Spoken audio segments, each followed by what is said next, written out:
Financial markets పై పట్టు సాధించాలనుకునే వాళ్ళు Revanth conduct చేసే వెబినార్ కోసం ఈ నెంబర్ కి కాల్ చేయండి. నమస్తే, వెల్కమ్ టు సుమన్ టీవీ. నేను విష్ణు. ప్రస్తుతం మనతో పాటు NISM and CRISIL certified wealth manager Revanth Chalamala ఉన్నారు. వారితో మాట్లాడదాం. నమస్తే రేవంత్. నమస్తే అండి. రేవంత్, సాధారణంగా అందరూ డబ్బు విషయంలో వాళ్ళ వయసును బట్టి ఎటువంటి తప్పిదాలు చేస్తుంటారు? అంటే 20 ఏళ్ల వయసులో ఉన్నప్పుడు డబ్బు విషయంలో ఎటువంటి తప్పిదాలు చేస్తుంటారు, 30 ఏళ్ల వయసులో ఉన్నప్పుడు డబ్బు పట్ల ఎటువంటి తప్పిదాలు చేస్తుంటారు, 40 ఏళ్ల వయసులో ఎటువంటి తప్పిదాలు చేస్తుంటారు, 50 ఏళ్ల వయసులో డబ్బు పట్ల ఎటువంటి తప్పిదాలు చేస్తుంటారు, ఎండ్ ఆఫ్ ది డే 60 ఏళ్ల వయసుకు వచ్చేటప్పటికి మరి దీని పర్యవసానాలు ఏ విధంగా ఎదుర్కోవాల్సి ఉంటుందంటారు? అన్ని తప్పులు బిగినింగ్ నుంచే మొదలవుతాయి. ప్రతి ఒక్కటి కన్ఫ్యూజన్ వల్లే క్రియేట్ అవుతుంది. కన్ఫ్యూజన్ ఎందుకు క్రియేట్ అవుతుంది? ఏ ఒక ప్లానింగ్ లేకపోవటం వల్ల. ప్లానింగ్ లేకపోవడం. ఎగ్జాక్ట్లీ. మనం ఎంతవరకు చూస్తాము అని అంటే మన కంటికి ఎంత కనిపిస్తుందో అంతే చూస్తాం. దాన్ని బియాండ్ చూడం. మనకు తెలిసిందే ప్రపంచం అని అనుకుంటాం. అది తప్పేవారిది కాదు.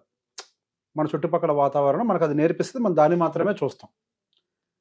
కానీ పరిస్థితులు అనేవి ప్రతి 10 ఏళ్లకు ఒకసారి మారిపోతూ ఉంటాయి. అటు కాస్టింగ్ అయి ఉండొచ్చు, ఇన్వెస్టింగ్ స్టైల్ అయి ఉండొచ్చు, లైఫ్ స్టైల్ అయి ఉండొచ్చు. ప్రతి ఒక్కటి మారిపోతూ ఉంటుంది. మనం ఏం చేస్తాం, ఈ రోజు ఇలా ఉన్నాం కదా, జీవితం అంతా ఇలానే ఉంటుంది అన్న దాంట్లోనే పర్స్పెక్టివ్ చూస్తాం. మీరు అన్నారు 20 ఏళ్ళు.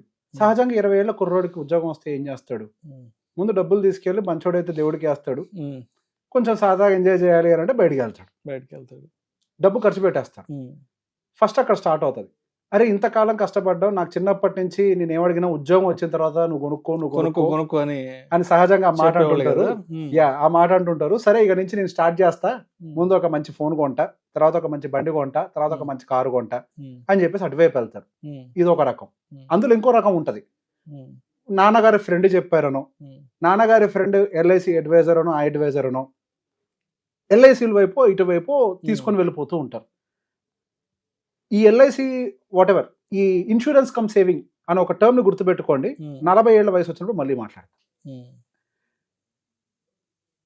కొంతమంది ఏమో ఇన్వెస్టింగ్ అవాయిడ్ చేస్తారు, లేదా కొంతమంది ఏమో ఇట్లా ఎటుగా ఇన్వెస్టింగ్ చేస్తూ పోతూ ఉంటారు. చిన్నగా 30 ఏళ్ల టైంకి ఒక పెళ్ళి అవుద్ది. పెళ్ళి అయిపోయిన వెంటనే ఇల్లు కొనాలి, దానికి ఒక కారు కొనాలి, ఇందులోకి కూడుకొని వెళ్ళిపోతూ ఉంటారు. అసలు సేవింగ్స్ పెడదామా అని అనుకునే లోపల డబ్బులు మేలు.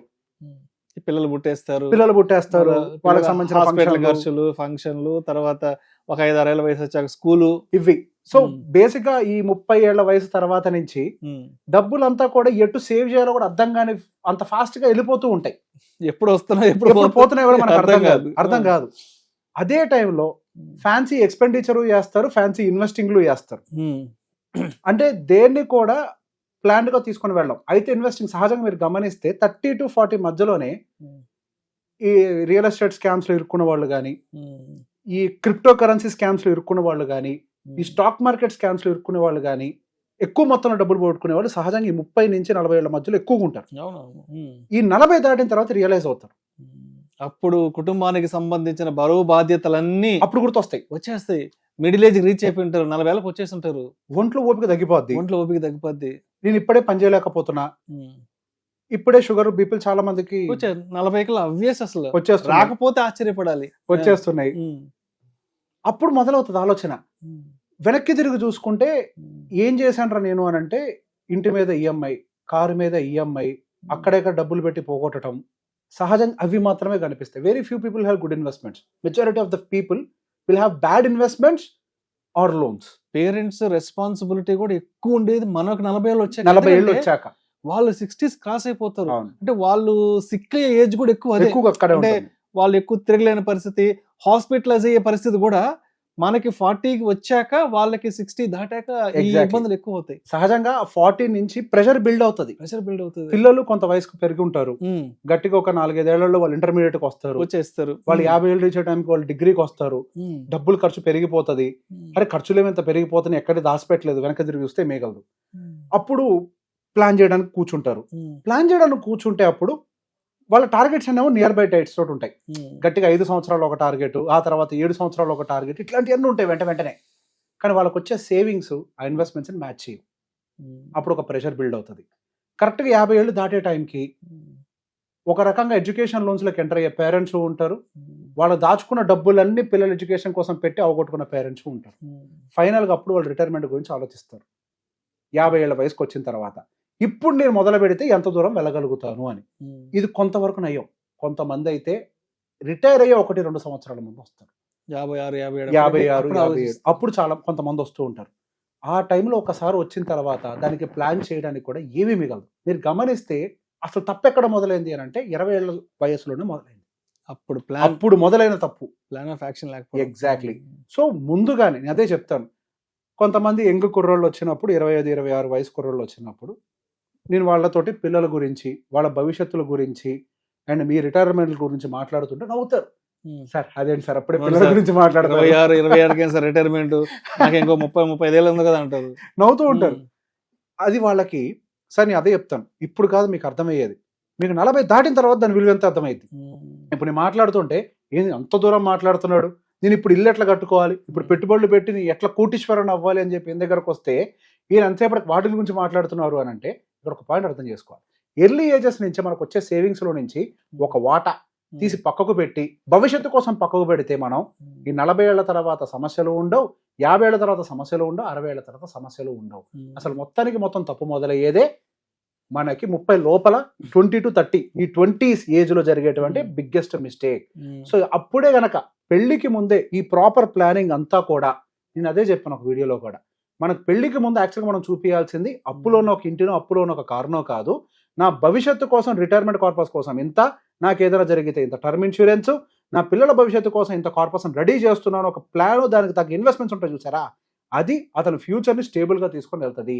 సో బేసిక్గా 40 ఏళ్ల తర్వాత అగైన్ వెనక్కి తిరిగి చూసుకొని ఏమున్నాయి లోన్స్ అని అనుకుంటే మాత్రం లైఫ్ ముందరికి వెళ్దు.